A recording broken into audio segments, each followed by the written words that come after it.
So I think context is important with Jonathan Bender. It's the late 90s. We've had this fairly steady stream of successful players who have made the jump from high school directly to the NBA. Jermaine O'Neal, Kevin Garnett, Kobe, obviously. There's a guy from Picayune, Mississippi, and it's clear he has NBA-level talent. Here is this tremendous player who's going to be the next Kevin Garnett. Here's another one of these guys that can go right from high school to the NBA. I was picked 5th in the 1999 NBA draft to the Indiana Pacers. Coming from a very small town, never had anybody in my family did anything outside of the norm. So I thought that I was set. That was a done deal. Not only me, but my whole family, everybody was set. No, his first couple of years, Jonathan Bender did not live up to the hype. Some of it was a function of injuries that plagued him his entire career. He struggled his first few years in the league, and he's very open about that. Around my 4th or 5th year, my knee was swollen, and the doctor told me, look, we need to do a surgery immediately or you're gonna have to come back in a few weeks. Basically sat down with the coach, sat down with my agent, and we decided to go ahead and take care of it now. It became a mental and physical game from that point on. About my 11th time of going back into rehab mode and coming back, going back into rehab mode and coming back, we thought it would be best just to walk away and take some time off. And that's when I decided to do it right around 2006. Here's this guy in his mid-20s. Basketball was going to be his life, and everyone expected him to be a huge star. And now this injury has sidelined him. He's been going in and out of rehab, and he started to think, what do I do now? I wasn't a seasoned investor. I was a basketball player. To be great or good at anything is going to take failure, so I knew the first couple of investments that I would try would probably lose.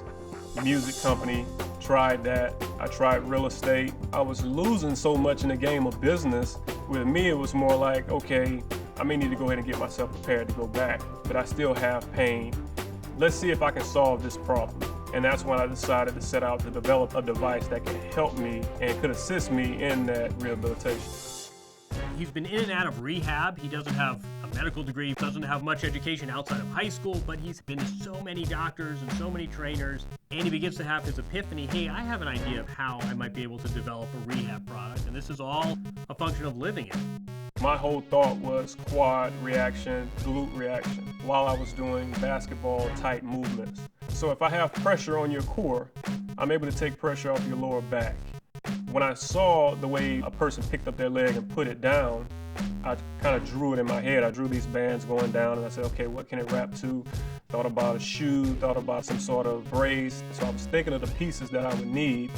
So he goes home and he starts building and comes up with what would end up his first prototype of the JB Intensive Trainer.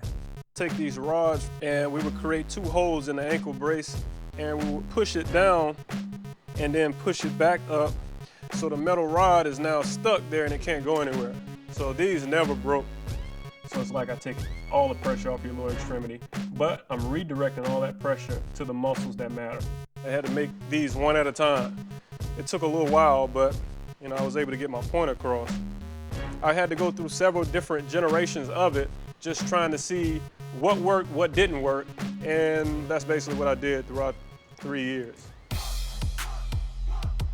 I was using it on myself, and as the months and years went by, I became a whole lot stronger, so I knew the effects it would have on someone with a knee problem.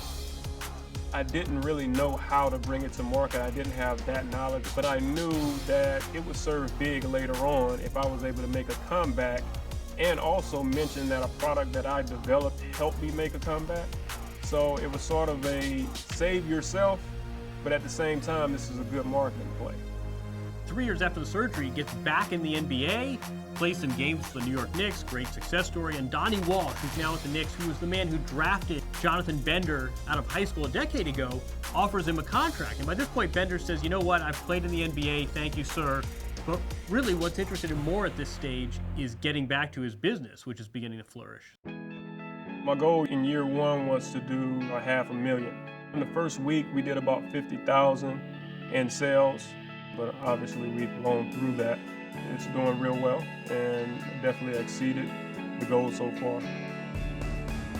Here's a player best known for his injuries, and yet it was rehabbing those injuries and all those trips to the doctors and all those days in rehab that really helped give him the idea for a product that's going to make him successful post-basketball. As I run across people nowadays, other NBA players, other athletes, they'll tell me, hey, I got your product. It's wonderful. I use it every day. It just takes all the pressure off my back. And it's wonderful to know that I'm able to help one of my NBA colleagues out, and as well to help as many people as we can, from our affiliates to people in any type of pain.